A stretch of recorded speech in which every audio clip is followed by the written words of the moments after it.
start the questions. Okay, you can go, Preston. Hello, my name is Preston Hedge. I'm from Sarasota, Florida.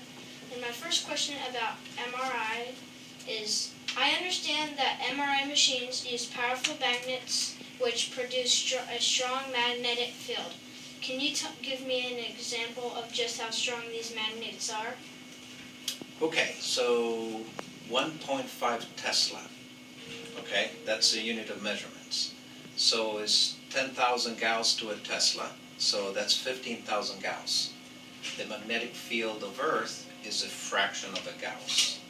So these are 1,000 and 1,000 and 1,000 of times stronger than the magnetic field of Earth. So you can hear the magnet going. Do you see this noise? Okay, so that's a magnet going. Basically, if you go in there with a piece of metal that is ferromagnetic, the magnet is going to grab it and is going to hold it, and you'll never be able to get it out of there.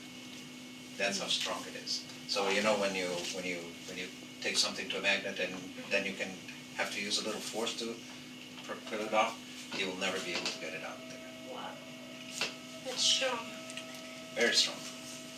The second question is, are there different types of MRI machines? What types of MRI machines do you see used at doctor's hospital?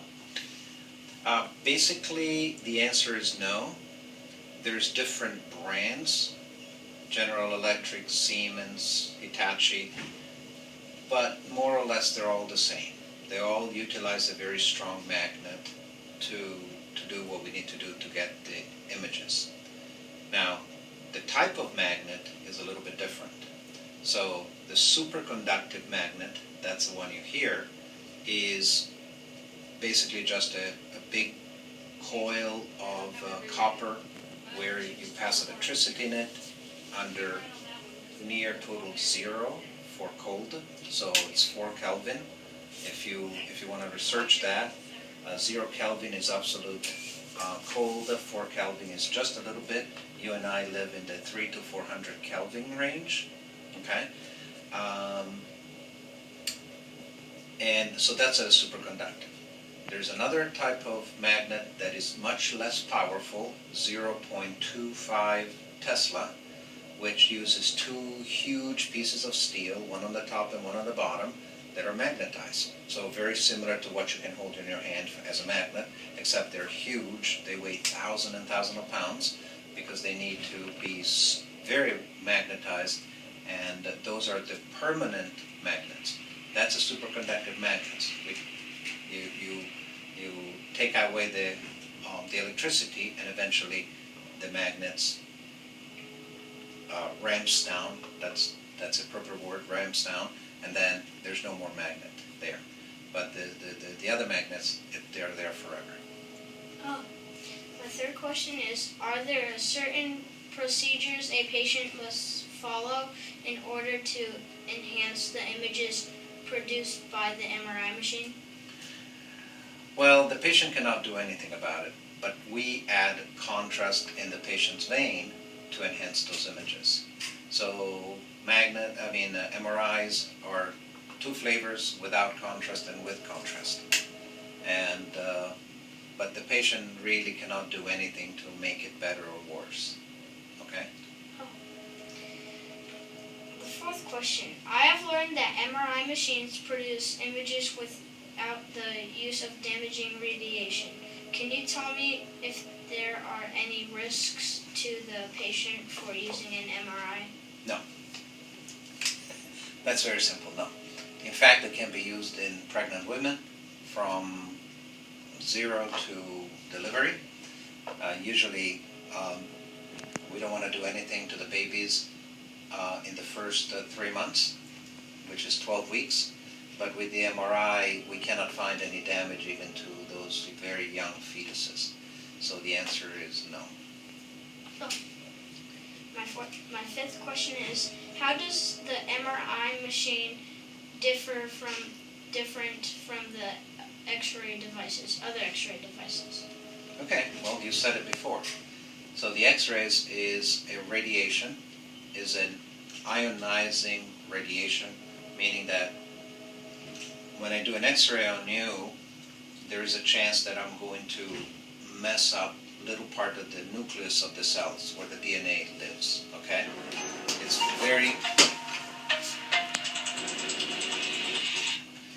very low, the chances of messing up, but it's there.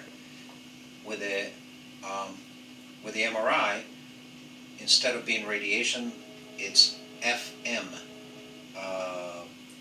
radiation, okay? The FM, like in the radio. So the FM radiation is not powerful enough to damage your tissue. My question number 6 is about what areas of the body can the MRI produce images of? What is the depth of the image? All of them, and the depth, it doesn't matter. So I can scan. So from your head to your toes, fingers, toes, belly, chest, heart, brain, anything.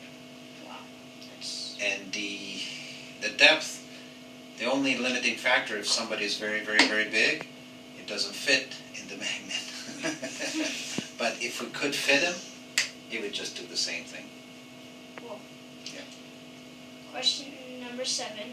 What are some of the most common reasons a patient would have an MRI scan done? What are the most common here at Doctor's Hospital? Okay. CT is very good at imaging bone and much less good at imaging soft tissues. Okay? The MRI is very, very good at imaging the brain, the spine, the spinal cord, and some of the soft tissue, for example, the ligaments of the wrist, of the knee, of the ankle. So the MRI is much better at soft tissue, including muscles and ligaments, and very, very good for the brain. Question number 8. Have there been any recent advances to the MRI machine? Yes and no. There is always advancement, but they are incremental. That means one little step at a time. So not big, huge event of making these things better, okay? Because they're very limited by the physics that govern the MRI and the magnets and the image acquisition. So the basic part, that was a very, very difficult part in 1988 to get the first images. Now every little, there's incremental little steps. Every year is a little bit better, but not huge leaps. Question number 9. What is the strangest image the radiology department here has seen while using the MRI machine?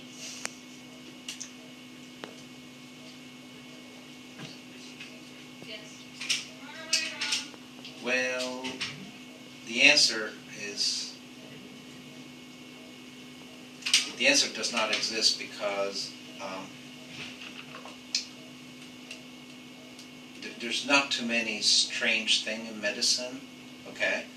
There's a lot of known things, and there's a lot of rare things. So the rare diseases or the images that result from those diseases are rare. So we see them every once in a while. So, but strangest, not really, because we can't let anybody go in there with strange things. We cannot let go anybody in there with metals and things like that. So, no, strange is not the right question. So, those were all my questions. Thank you for helping me out. Okay, I'm going to give you homework.